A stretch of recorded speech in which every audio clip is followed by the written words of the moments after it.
Let's talk about the offensive side of the football first. So going into this game, we knew that we had to capitalize on as many opportunities as we possibly could against a very good New England Patriots offense that has not been stopped this entire season. Even in their two losses that they've had against Carolina and Kansas City, they still put up 30-plus points. So nobody has been able to stop them. And we talked about the Panthers defense. That's one of the best, if not the best defense in the NFL. Statistically, I think they are the number one defense in the NFL right now in total defense. And they put up 30-something on them. I think 30, right at 30. So we knew that going into this game that nobody has been able to stop them. And we know that our defense has been playing super undisciplined football for the last few weeks. Ever since that Ravens game, they've really fallen off their wagon in terms of performance. So we knew going into this game, like I said, we're going to have to capitalize on a lot of plays. And you know what?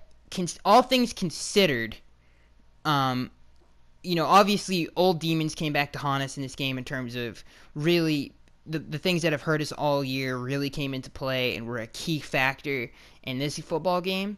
And they continue to be key factors in every game we've played since the Jets game, since our last win. Even in that game, we had a lot of mental mistakes in that game, a lot of penalties. This team is super undisciplined in a lot of different areas, and a lot of that has to do with there's a lot of backups on this team. There's a lot of inconsistencies in terms of there's a new quarterback almost every 2 weeks. There's a new offensive line almost every single week. Actually, every single week there seems to be moving parts on the offensive line. There's moving parts at the running back position. Sometimes at times this year there have been moving parts at the receiver position when Devontae's been out or Leonte Crew has been inactive. It's been a roller coaster ride on the offensive side of the football to really sustain chemistry and continuity with certain players on this team. When you have new players in the lineup every single week at different positions, of course you're going to be a heavily penalized team. One, they don't get a lot of practice. Two, they're young. And three, they're third to second string players. So I think a lot of that has to do with not the coaching of this football team, but with just the players that are on the field. I think it's more to do with that than it is anything else. If we were a relatively healthy team, because no NFL team at this point in the season is healthy, but we haven't been healthy since the start of the season, obviously, with 2 key injuries, really 3 key injuries before the season even started, which is unfortunate.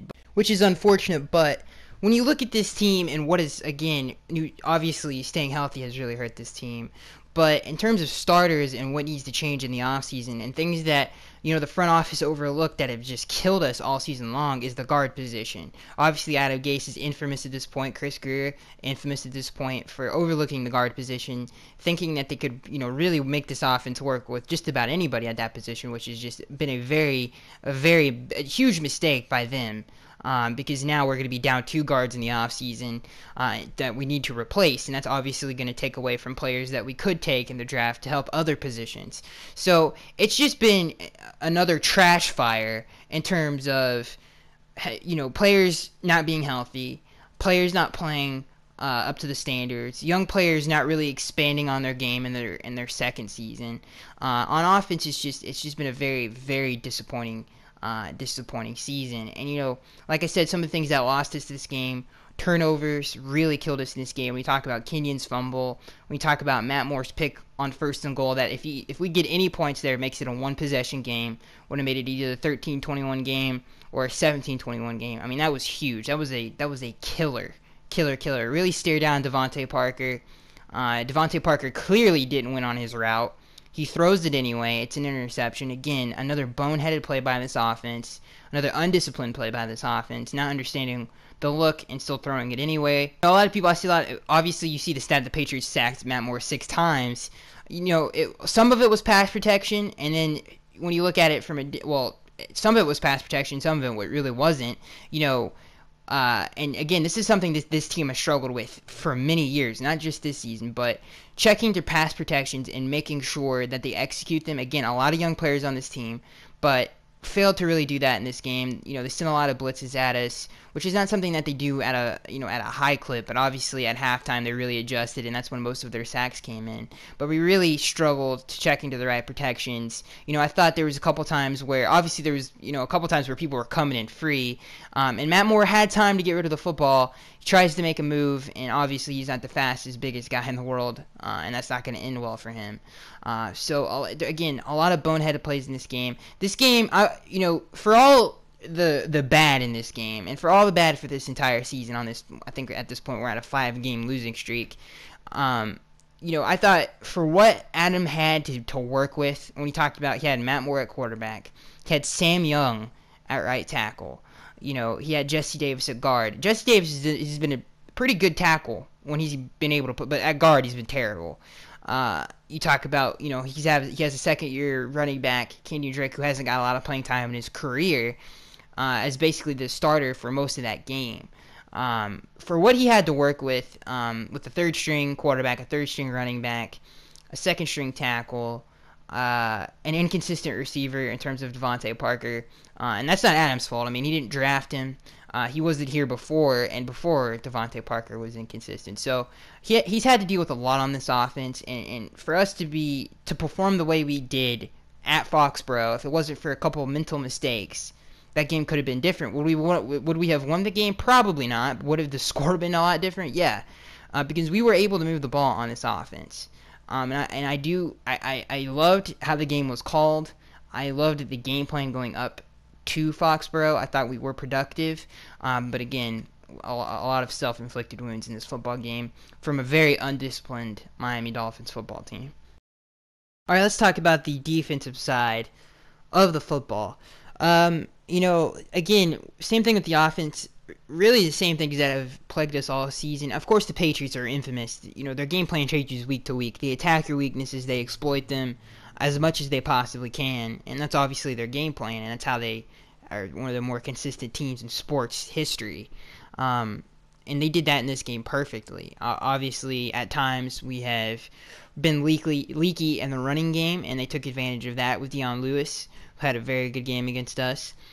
Obviously, we've struggled to guard tight ends for the last 3 years here in Miami, and they exploited that. Obviously, Rob Gronkowski with his 2 touchdowns caught a couple of balls that, I felt like when we had Bobby on Gronk, which Bobby became, he's had a tremendous season. Bobby did a really good job on Gronk, especially since the man is like outweighted, it looks like, by 100 pounds, and obviously Bobby's 5'10", I think Gronk's like 6'4". Big size difference, but I thought when Bobby was on him, and even when Rashad was on him, I felt like they did a good job. But whenever Kiko, had found himself in a one-on-one situation, which never really should happen in terms of a game plan, because Kiko Alonso is not a good man-to-man. He's not the most athletic guy in the world. He's not Ryan Shazier, where he ran a crazy 40 time, and he's this athletic freak that can just man somebody. Rarely in the NFL do you ever want a linebacker manned up on any kind of a skill position player, especially like Rob Gronkowski, who is one of the better receiving tight ends in NFL history.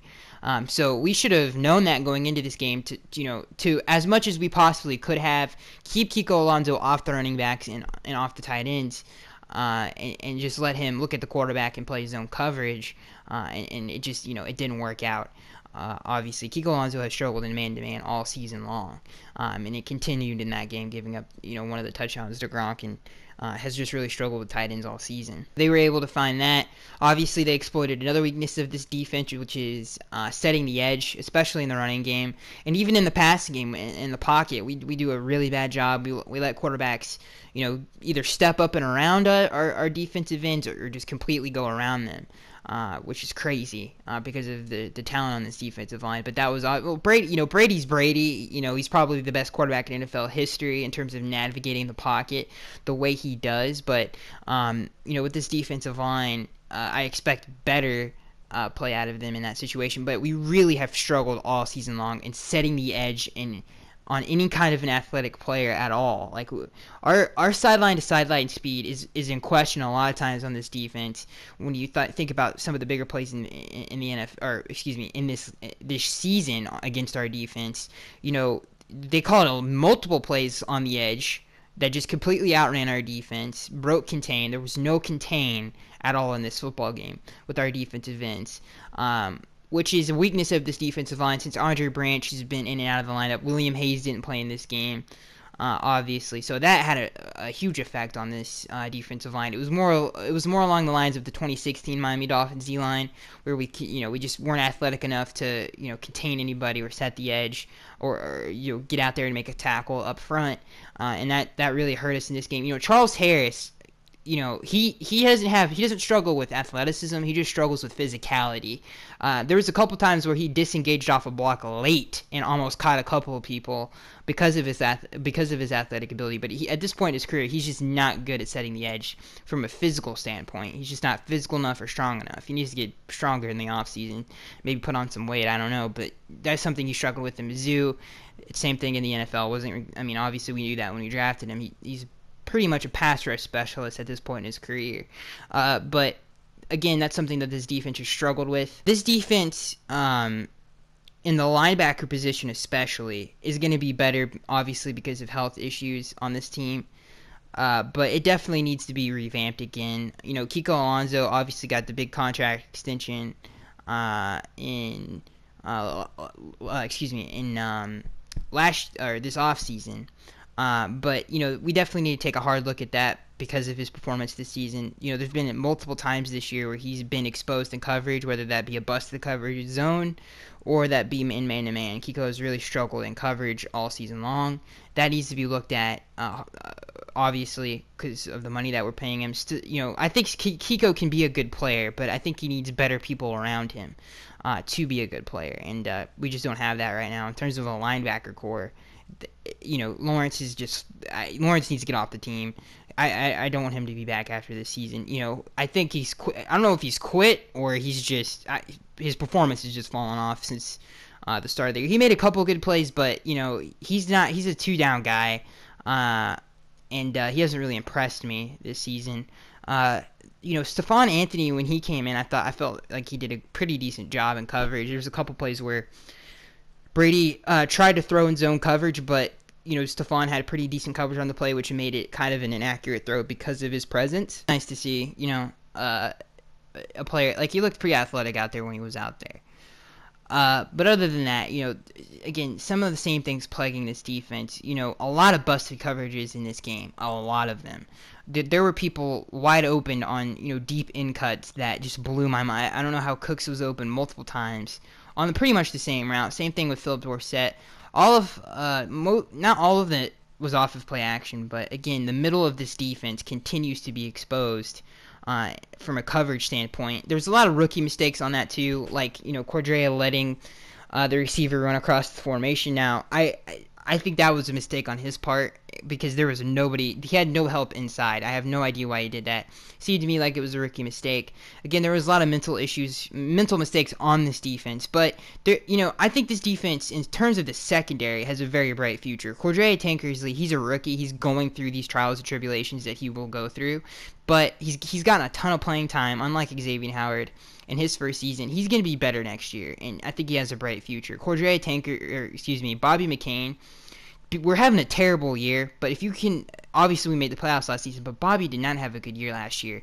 He has done such a good job in the slot for us. It's unbelievable. I have no idea how it was even a competition in camp, because Bobby has been tremendous this season. He's been one of the brighter spots on the entire team, not just the defense. Rashad Jones continues to be Rashad Jones. He continues to be all over the field. I don't know how many defensive touchdowns he's had in his career, but at this point, it's a pretty good amount. TJ McDonald, he played pretty well as well in the screen game, especially. He's a great open field tackler, and that's something that we need on this defense. And he's a good example of that. So this secondary has a bright future, in my opinion. The linebacker core, there's a lot to be desired there. The defensive line has a very bright future, especially in the interior with Devon Godchaux and Vincent Taylor, who have had pretty good rookie seasons. A lot of key positions, too.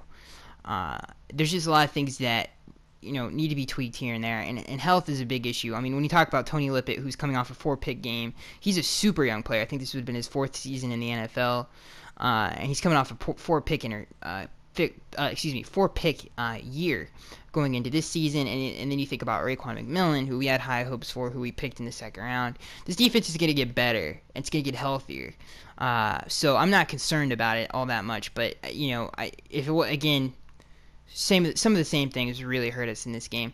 It's a very disappointing season for this team, especially how we started out at 4-2. With our 5th consecutive loss, and a very weak AFC conference this season, very, very weak.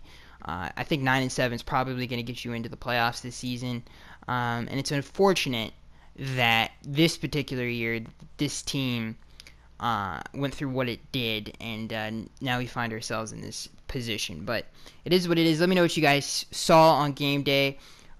Who do you like? Who's the young player that you are impressed with? Because I think there are a lot of young, impressive teams. Like Kenyon, if it wasn't for his fumbles, he made a couple nice plays on Sunday. So there's a lot. There's players on this team that have a bright future. Let me know what you guys think, and I will see you guys in the next one.